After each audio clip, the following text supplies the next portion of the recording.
hordoftoota keenya jirtu nagaa keessanii nageenyi waaqayyoo haala bakka jirtanitti isiniif haa baay'atu. Akkam jirtu nagaadha. Hordoftoota ko biyya keessa biyya alaa jirtan nagaa keessanii jirtu. Ana ammoo yoo salootiin godhana dhukkuba. Galanni isaaf haa ta'u. Inna akkam isin jirtu miti nagaadha miti nuti jirra nagaa keenya. Har'a keessummaa sin barsiisa jedheen dhufe. Innaan immoo waaqaadha waan isaan beeku ganama na jammale na dhukkuba. Salootiin haa godhaashi. Kunoo mataan na dhukkuba mataa daddan jira. Bunnis jira kottaa nyaadhaa dhugaa. Innaa keessummaa sin barsiisa jedhee tanan dhufe. Isheen garuu turteetti dhugaa samuuna kana viidiyoo hojjechuun natti hin tolle. Guyyaa meeqa viidiyoon hojjenna jedheeni isheedhaan natti toluu dide jechuudha baay'ee viidiyoon hojjechuu waansa. Jechuun isheen eeggadda dhufte Dubaayii jechuudha. Inni immoo har'a dhufee ishee fuudhu. Naa milkii sameenyummaa keetti mikaa. Ati eenyudha maal nu taata? Maqaa keessitti hima. Maqaan koo Milkiyaas Guutuun jedhama. Biyyi nan jiraadhu Dirreen Cinniiti. Har'a garuu gara obboloota koo yookaan immoo boleessa koo Dasseef Biraaneen dhufe. Lammii biraan dhufe. Isaaniin dubbisuun dhufe. Baay'ee ittis gammadeera. Gammachuun kun guddaan immoo sagalee Waaqayyooti. Filiiphosii 4:4 gubbaarratti yeroo hundumaa gammadaa yeroo hundumaa isiniin jedha gammadaa jedha. Waan hundumatti yaaddoo hin qabaatinaa himata keessan kadhata galata faana fidaa jedha. Kanaaf gammachuun keenya inni guddaan sagalee Waaqayyooti. Namni nyaataaf dhugaatiin gammaduu danda'a. Garuu warri abdii kutan hundumtuus immoo abdii kan namatti godhu Waaqayyoodha.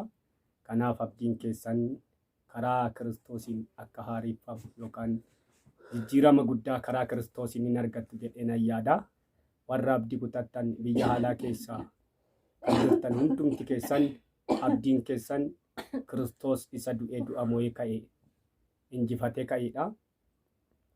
Cinqirfamuu fannifamuu ilma Waaqayyootiin wanti isinitti barreeffame hundumtu duguugamee iddoodhaa dhabameera jedhamee barreeffameera. Qolaasiyaasii 2:14 gubbaarra.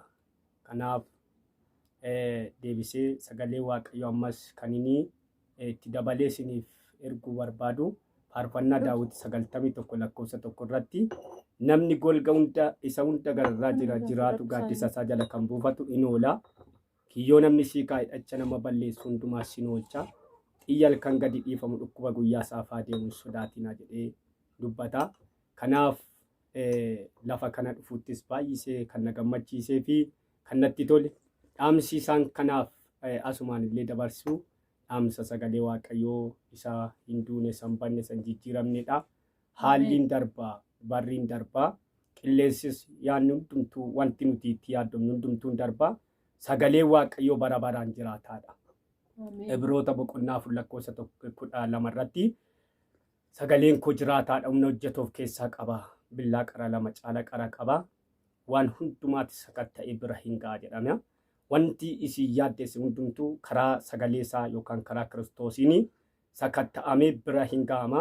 Kanaaf hin yaadda'inaa jecha lafa kanaafis immoo dhaamsin dhaamu nagaan isiniif haa ta'u jecha gooftaan isin faanaa ta'u shaaloomiin jedha. Ameen. Ameen. Galatoomee. Innaati immoo taasisa. Obboloota koo warreen biyya alaa jirtanii anis biyya alaan ture waggaa 4 fi ji'a 5 biyya alaa taa'ee biyya alaa keessatti biyya Dubaayin ture.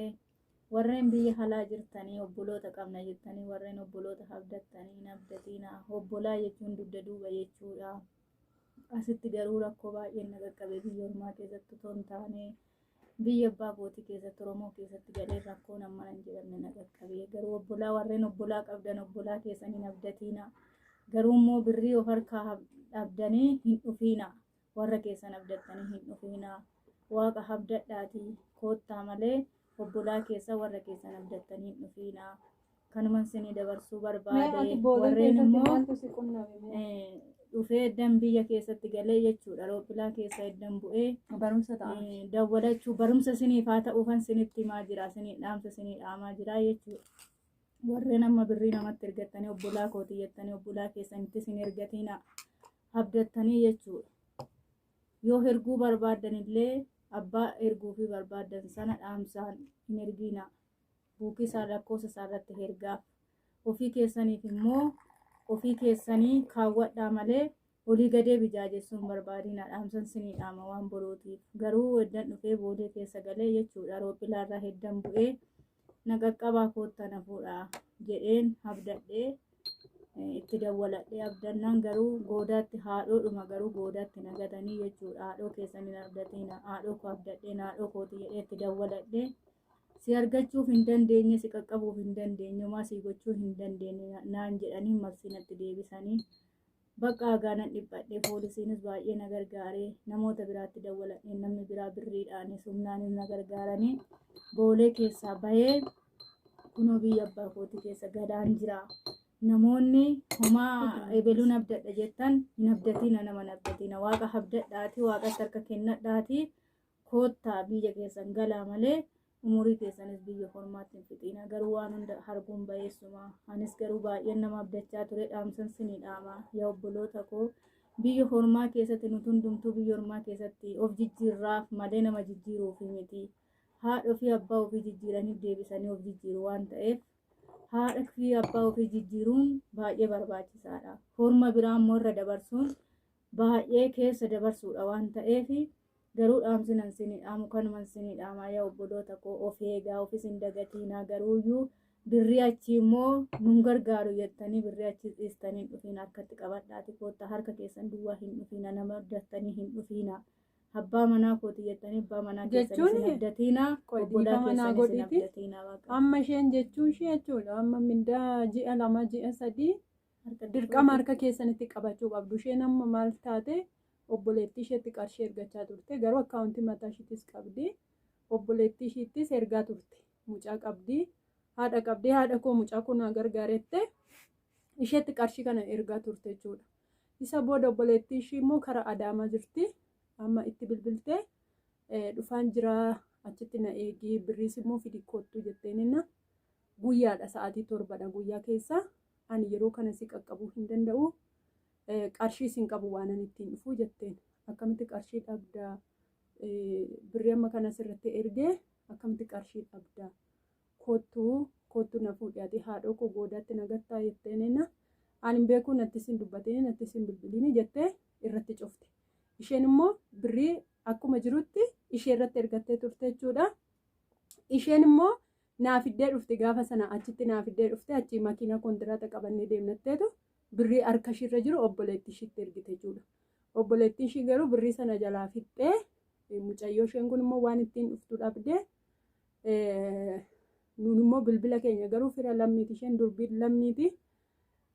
Nu immoo bilbila lammii hin beektu turte biyyatti bilbilattee biyyaa immoo as nutti bilbilanii akkanatti obboleettiin birrii jalaa nyaattee fuudhuunii didaartii maaloo deema fuudhaa jedhaniitu akkanatti deemni fuuniini.